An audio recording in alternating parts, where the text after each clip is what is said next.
bless your name, O Father.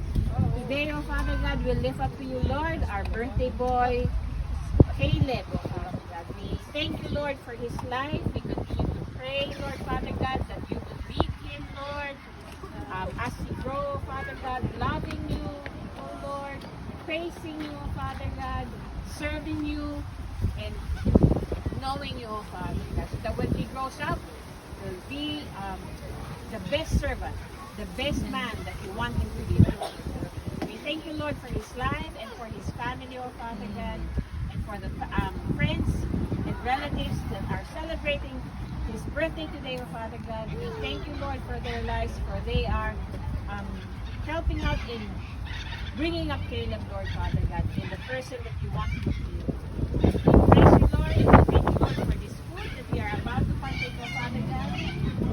Be in our conversations, O Father God. Be in our fellowship, O Father God. And your name be praised and be blessed in this day. We praise you, Lord. In Jesus' name we